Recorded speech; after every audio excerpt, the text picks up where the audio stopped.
हम इंसान बहुत ज्यादा बुद्धिमान हैं और यही बुद्धिमानी हमें बहुत ज्यादा काम भी आ रही है, क्योंकि इसी की मदद से हम ऐसे ऐसे सवालों को पैदा कर पा रहे हैं जिनका जवाब जानना हमारे लिए काफी ज्यादा जरूरी है। इनमें से कुछ सवाल हैं, कैसे हमारा ब्रह्मांड शुरू हुआ और आखिर ब्रह्मांड के बनने का कारण ही क्या था। इससे भी बड़ा सवाल ये है कि हम इंसान कैसे पैदा हुए और कैसे हम इस पृथ्वी जैसे छोटे से ग्रह पर आ बसे जो एक आम तारे का चक्कर लगा रहा है। ये सवाल इसलिए जरूरी है क्योंकि ये सीधे हमारे एग्जिस्टेंस से रिलेटेड है। इस सवाल को जानने के बाद हम ये बहुत आसानी से समझ पाएंगे कि कैसे हमारे ब्रह्मांड में जीवन पैदा होता है और क्या हम इंसान इस मामले में खास हैं या नहीं। कुछ दिन पहले हमने आपको पंचपर्मिया थ्योरी के बारे में बताया था, जो ये कहता है कि हम इंसान पृथ्वी पर नहीं पैदा हुए हैं बल्कि कहीं और से आए हैं या फिर किसी और के द्वारा प्लान किए गए हैं। उस वीडियो में हमने आपको 3 तरह की पंचपर्मिया थ्योरी के बारे में बताया था और आज के इस वीडियो में हम आपको उससे भी आगे बढ़कर और भी कुछ पंचपर्मिया थ्योरी के बारे में बताने वाले हैं। तो इस वीडियो को अंत तक जरूर देखिएगा। आइए शुरू करते हैं आज के इस वीडियो को। अगर पंचपर्मिया थ्योरी को बड़े लेवल पर डिवाइड किया जाए तो इसके 2 टाइप निकल कर आते हैं। पहला होता है इंटरस्टेलर पंचपर्मिया और दूसरा होता है इंटरप्लेनेटरी पंचपर्मिया। अब जैसा कि इन दोनों के नाम से ही पता चलता है कि इंटरस्टेलर पंचपर्मिया वो होता है जिसमें एक ग्रह या किसी एक खगोलीय पिंड से किसी दूसरे सौरमंडल के खगोलीय पिंड में जीव या उसके बचे हुए अवशेष पहुंचते हैं, और दूसरा होता है इंटरप्लेनेटरी पंचपर्मिया जिसमें एक ही सौरमंडल के अलग अलग ग्रहों पर जीवों के डीएनए कोड ट्रांसफर होते हैं। इनको इधर से उधर ले जाने वाले कई सारे फैक्टर हो सकते हैं, जिनमें से एक फैक्टर है कॉमेट। वैज्ञानिक ऐसा मानते हैं कि कई साल पहले हमारे सोलर सिस्टम में किसी बाहरी सोलर सिस्टम से कई सारे उल्कापिंड और धूमकेतु आए थे और इनमें से कुछ हमारी पृथ्वी पर भी आकर गिरे थे और इन्हीं की वजह से हमारी पृथ्वी पर समुद्र और समुद्र में मौजूद होने वाला जीवन उत्पन्न हुआ। इस पर वैज्ञानिक अभी भी निश्चित नहीं हैं, लेकिन जब भी ये बात की जाती है कि इंसान पृथ्वी पर कैसे आए, सबसे पहले इसी थ्योरी का नाम लिया जाता है। दूसरा फैक्टर जिससे जीव और उनसे रिलेटेड डीएनए डेटा एक ग्रह से दूसरे ग्रह में जा सकता है वो है रेडिएशन प्रेशर। इससे भी कई गुना ज्यादा जरूरी है लिथोपंचपर्मिया। इसके मुताबिक जीव कई बार उल्कापिंड और धूमकेतु में एम्बेड हो जाते हैं और फिर जब यही किसी और ग्रह पर जाकर गिरते हैं तो वहाँ पर जीवन शुरू होने के लिए एक शुरुआती चीज मिल जाती है, और अगर सब कुछ सही चलता है तो यही जीवन पूरे ग्रह पर फैल जाता है। वैज्ञानिक ऐसा कई बार देख भी चुके हैं कि मंगल ग्रह की सतह के कुछ अंश हमारी पृथ्वी पर भी मौजूद हैं, जिससे ये पता चलता है कि भूतकाल में मंगल से काफी ज्यादा मात्रा में पृथ्वी पर मटेरियल गिरता होगा और आज भी ऐसा होता है, लेकिन कम मात्रा में।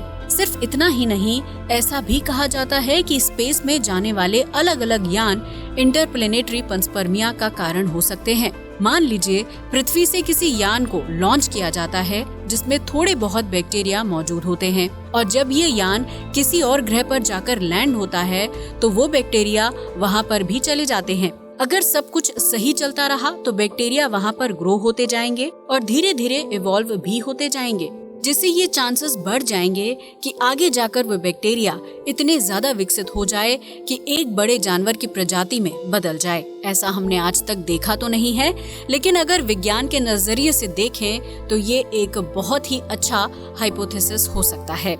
आइए अब इन्हीं टॉपिक के थोड़ा डीप में चलते हैं। सबसे पहले आता है रेडियो पंचपर्मिया। जैसा कि इसके नाम से ही पता चल रहा है कि इसमें एक ग्रह से दूसरे ग्रह तक बैक्टीरिया और अलग अलग तरह के माइक्रो ऑर्गेनिजम्स सूरज से निकलने वाली रेडिएशन प्रेशर की वजह से जा पाते हैं। सबसे पहले आइए समझते हैं रेडिएशन प्रेशर और सोलर स्टॉर्म जैसे टॉपिक को। हमारा सूरज बहुत ही ज्यादा विशाल है और हर सेकंड ये बहुत भारी मात्रा में ऊर्जा अंतरिक्ष में फेंकता है। इसी ऊर्जा की वजह से कई बार सूर्य से निकलने वाले तूफान भी बन जाते हैं, और इन तूफान में आम हवा की तरह चार्ज्ड पार्टिकल्स होते हैं, यानी प्रोटॉन और इलेक्ट्रॉन। जब यही पार्टिकल्स बहुत तेजी से अंतरिक्ष में आगे मूव होते हैं तो ये ग्रह पर मौजूद छोटे छोटे बैक्टीरिया को भी उड़ा कर ले जाते हैं। इसकी एक साइज लिमिट होती है, यानी अगर पार्टिकल उस साइज से छोटा हुआ तो उसके बैक्टीरिया को ले जाने के चांसेस काफी ज्यादा घट जाएंगे। जब यही पार्टिकल्स कहीं दूर दराज अंतरिक्ष में जाकर रुकते हैं या फिर किसी ग्रह से टकराते हैं तो हमारे पृथ्वी के बैक्टीरिया वहां पर पहुंच जाते हैं और ये चांस बढ़ जाता है कि जिस ग्रह पर बैक्टीरिया गया है वहां पर जीवन की शुरुआत हो सकती है। हालांकि इसके चांस बहुत कम होते हैं। इसी थ्योरी को कहा जाता है रेडियो पंचपर्मिया। इसके बाद आती है एक्सीडेंटल पंचपर्मिया। ये आपको थोड़ी बहुत साइंस फिक्शन जैसी लग सकती है, लेकिन वैज्ञानिक इसे भी एक बहुत अच्छी थ्योरी मानते हैं। इसके मुताबिक हम इंसान या कह सकते हैं कि पृथ्वी पर आने वाले सबसे पहले जीव किसी आम प्रक्रिया से नहीं बने थे, बल्कि पहले भी पृथ्वी पर एक जीवन मौजूद था। वो लोग इतने ज्यादा आधुनिक थे कि वो पृथ्वी को एक डंप साइट की तरह समझते थे, यानी यहाँ पर वो अपना कूड़ा कचरा डालते थे और इसी कूड़े कचरे में अलग अलग केमिकल रिएक्शन की वजह से छोटे छोटे बैक्टीरिया का जन्म हुआ और यही बैक्टीरिया जब धीरे धीरे विकसित होते गए तो ये और भी ज्यादा आधुनिक होते गए और आज हम इंसानों के रूप में विकसित हो गए। ये आपको बहुत ज्यादा नकली थ्योरी लग सकती है, लेकिन पंचपर्मिया की कुछ सबसे जरूरी थ्योरीज में इसे भी हमेशा पढ़ा जाता है। इसका आइडिया 1960 में थॉमस गोल्ड नाम के एक खगोल शास्त्री प्रोफेसर द्वारा दिया गया था। उन्होंने इसे कॉस्मिक गार्बेज के नाम से पब्लिश किया था। इसके बाद आती है स्यूडो पंचपर्मिया। अगर आपको नहीं पता तो बता दें कि स्यूडो का मतलब होता है फॉल्स, यानी जो सही ना हो। इस थ्योरी का नाम ऐसा इसलिए रखा गया है क्योंकि इसके मुताबिक ब्रह्मांड में कहीं और से जीवन आता ही नहीं है, बल्कि उस ग्रह में ही ऐसी चीजें मौजूद होती हैं जिनकी वजह से जीवन उत्पन्न होता है। इसको समझने के लिए हमें ये समझना होगा कि आखिर ग्रहों का निर्माण कैसे होता है। जब भी कोई तारा बनता है तो वो गैस और धूल के बहुत विशाल बादल की वजह से बनता है, जिसमें दो एटम आपस में जुड़ जाते हैं और उनके गुरुत्वाकर्षण की वजह से मैटर इकट्ठा होता रहता है और धीरे धीरे एक विशाल गोले का रूप ले लेता है, जिसे कहा जाता है एक सितारा। इसी सितारे के आसपास बहुत सारा मैटर इकट्ठा होता रहता है जो आपस में छोटी छोटी और बहुत सारी गेंदें बना लेता है और ये गेंदें कहलाती हैं ग्रह।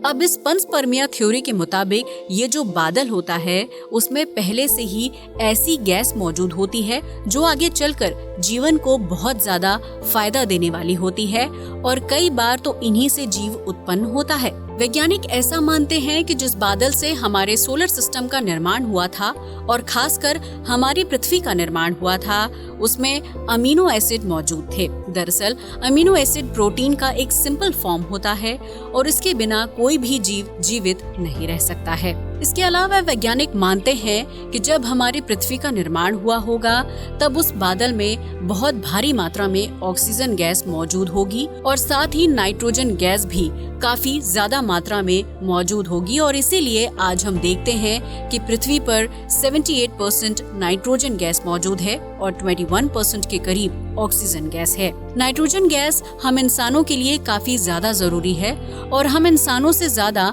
पृथ्वी पर मौजूद पेड़ पौधों के लिए जरूरी है, क्योंकि इसकी मदद से ही वो अपनी रोजमर्रा की प्रक्रिया को कर पाते हैं। ऑक्सीजन गैस हमारे लिए और पृथ्वी पर मौजूद ज्यादातर जीवों के लिए कितनी ज्यादा जरूरी है ये बताने की हमें कोई भी जरूरत नहीं। हम इंसान एटमॉस्फेयर में मौजूद ऑक्सीजन को अपने अंदर लेते हैं और इसी ऑक्सीजन की वजह से खाना सिंपलर फॉर्म में टूट जाता है, जिससे एनर्जी उत्पन्न होती है और इसी एनर्जी से हम अपने रोजमर्रा के काम कर पाते हैं।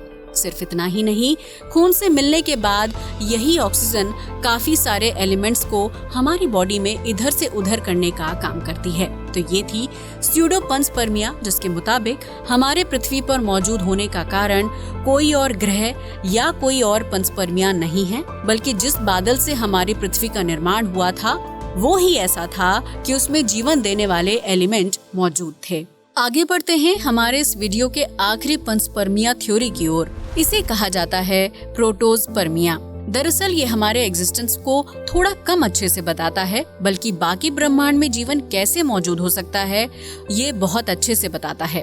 अगर आप इस थ्योरी के रिसर्च पेपर को पढ़ेंगे तो शायद ही आपको कुछ समझ आए, लेकिन अगर उन सारे रिसर्च पेपर को एक छोटे से पैराग्राफ में कन्वर्ट किया जाए तो हमें ये पता चलता है कि इस थ्योरी के मुताबिक हम इंसान ही वो जीव होंगे जो बाकी ब्रह्मांड में जीवन को फैलाएंगे और वो भी जानबूझकर। हमारे वैज्ञानिक आज भी ये योजना बनाते रहते हैं कि क्यों ना किसी और ग्रह पर हम इंसानों का डीएनए भेजा जाए, और जब यही डीएनए आपस में इंटरैक्ट करेगा तो धीरे धीरे कोई न कोई जीव जरूर बनेगा। इसी थ्योरी को और ज्यादा आगे बढ़ाते हुए वैज्ञानिक बताते हैं कि हो सकता है कि किसी बहुत आधुनिक एलियन सिविलाइजेशन ने हम इंसानों को भी इसी तरह से पैदा किया हो। खैर, इसके कोई भी पुख्ता सबूत नहीं है, लेकिन वैज्ञानिक ये जरूर कहते हैं कि हम आगे चलकर ऐसा जरूर कुछ करेंगे ताकि अगर हम इंसान किसी बड़ी आपदा से नष्ट भी हो जाते हैं तो हमारे द्वारा भेजे गए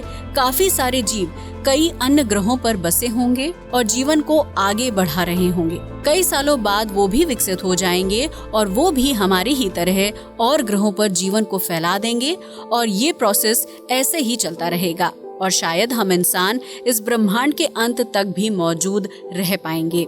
तो ये थी पंचपर्मिया की एक छोटी सी कहानी। अगर इन सभी को एक छोटे से पार्ट में कवर करें तो हम ये आसानी से कह सकते हैं कि हमारे पास आइडियाज तो काफी सारे हैं, लेकिन एक निश्चित आंसर को ढूंढने के लिए हमें काफी ज्यादा रिसर्च की जरूरत पड़ेगी, जो अभी भी टेक्नोलॉजी के हिसाब से काफी नहीं है। आज के लिए बस इतना ही। वीडियो अच्छा लगा हो तो इसे लाइक और शेयर करें। जय हिंद, जय भारत।